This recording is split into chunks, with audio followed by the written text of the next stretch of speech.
Another perfect 4-0 day yesterday, pushing my run to 24-7. I have a big home run today, which I'm 3-1 on for the week, up 860 units for the season. I have some streak fades, some NRFIs I want to tell you about. I'm going to tell you why I'm taking those games right now. Thank you as always to all the commenters, the likers, the people who just stay and watch the video. The longer you watch my videos, the better it does for YouTube, so I reach more people. And of course, I want to get more commenters and more ideas, because I always believe it's us versus them. Us, me and you sports bettors, against the books, against the odds makers, against your apps and casinos and wherever you're betting, because they're trying to take our money. Us versus them always. Special thanks to Expired Warranty for throwing that nice NRFI in the Yankees game. Also, Baum had that one and a few other nice ones. Thanks for throwing those NRFIs. Aaron Lee, as always, putting a few nice plays down there. Christopher Kemper and Boy Entertainment. Let's get it going again today. Trying to have a good Sunday, and I like this board again. Yesterday, I had the Pirates. I had the Dodgers run line. Texas, Boston, NRFI, Rays, Angels, NRFI, 4-0, 113-86 so far in the season. I had an okay start, but I've made up for that in the last couple weeks. You can check out that video and my full breakdown. I keep really good records of this down in the description. I break it down for how I'm doing on each prop, each total, each win, run line, all that stuff. Check it out in the description. Home runs, 3-0 this year, 860 units I'm up, and I'm putting that on the line today because I see a couple things that I like. I see a couple home run fade pitchers like Michaelis and Corbin. We go to this Baltimore game, we see Alonso has 4 home runs lifetime in 15 at-bats against Walker Buehler. So that's a big one. I think Buehler knows that definitely, so he can pitch around Alonso today. So my favorite one is in the New York-Toronto game. Like I said, Corbin's going. He loves to give up home runs no matter where it's at. It's harder to pitch around Yankees players with Judge out of the lineup, but Ben Rice is going 6 games without a home run. It's time for Rice to slice. He has 1 lifetime home run against Corbin in 4 at-bats. So I think Corbin, the veteran, he'll want to come at him. He came at Schwarber the other day, and Schwarber destroyed him. So I say Corbin tries to go at Ben Rice again, and Rice gets him out in Toronto. I laid it with Rice to hit a home run. A lot of good NRFI pitching matchups today. We have Houston, Kansas City, Arrighetti against Kolek, Philadelphia, Minnesota, where Sanchez and Harrison are going up against each other. Miami and Pittsburgh, the early game. Max Meyer against Skeens. Detroit, Cleveland, Williams is going in Cleveland. And the late game, Texas, Boston, I really like that one. Evaldi and early. And that one's minus 106, so you get a really good line on that one. Problem with the other ones is they're asking you to lay a lot of money. It comes at a price to lay these NRFIs. My favorite ones in order are the Miami-Pittsburgh NRFI, Philadelphia-Minnesota NRFI, and Texas-Boston at number 3. Miami-Pittsburgh, the best line I found was 155. Philadelphia-Minnesota, I've seen that up to 185 in some spots, but I also found that at 155, and I didn't write where I got it, but I think it was Borgata. The Miami-Pittsburgh NRFI was on FanDuel. Borgata, 155 for the Phillies one, which is a great price for this. I don't like laying any more. That's the limits of where I'm comfortable laying. 150, 155. But throw me your favorite NRFI down in the comments. It's a great NRFI day.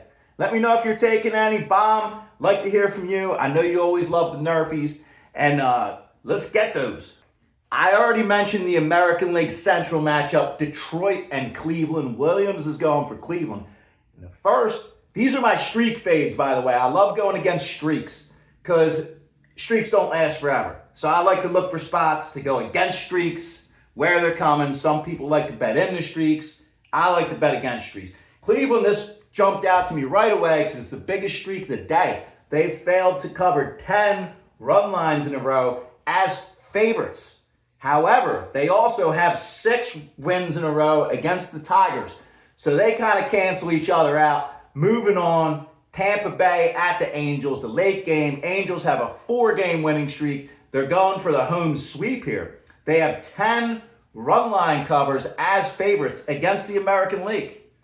Tampa Bay has a 6-loss on the road against the American League streak. I'm going to fade that one and go Tampa Bay on the really short money line. I mean, you get a really good team at minus 120. It's minus 120 everywhere. I looked around. And, pitcher who hasn't pitched very much, but I say we get a lot of bullpen going in this one, and Tampa Bay has a good bullpen. See, Tampa Bay ruins the home sweep for the Angels.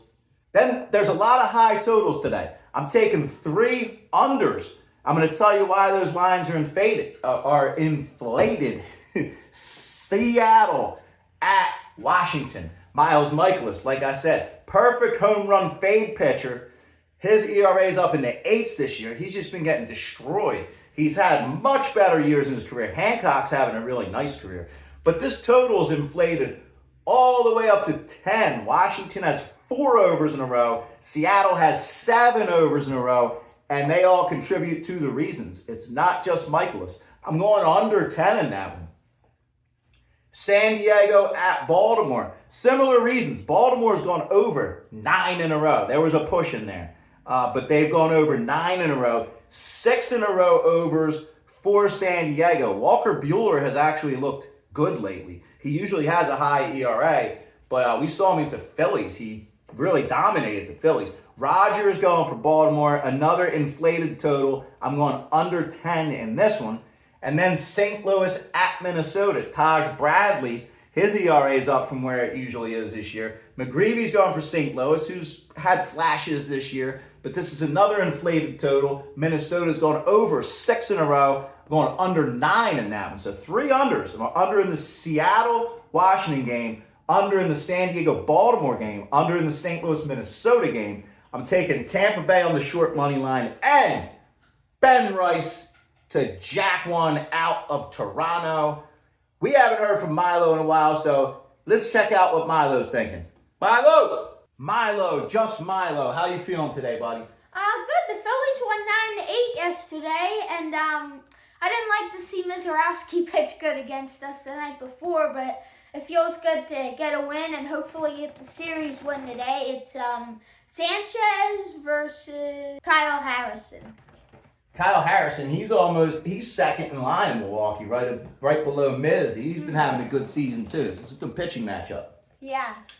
Sanchez, hopefully he can dial that changeup versus Phillies hitters, and hopefully the Phillies can crush Harrison today. JT had a big home run yesterday, 3-run. He was well needed. A guy who doesn't have many home runs. Yeah, we were just saying how he has a 200 batting average. Yeah. As soon as he said that, he jacked it out of the stadium. Yeah. So we'll see what the Phillies do today. You guys have an opinion on that Phillies game? You like the NRFI? Because I'm going NRFI in that one. It's laying a price, though. I'm no runs in the first inning. Anything else, Milo? Go Phillies. Hopefully they don't get a loss the rest of the season. Rest of the season. Season sweep. Let's go. Happy Sunday, everybody. Let's get our plays. Good luck.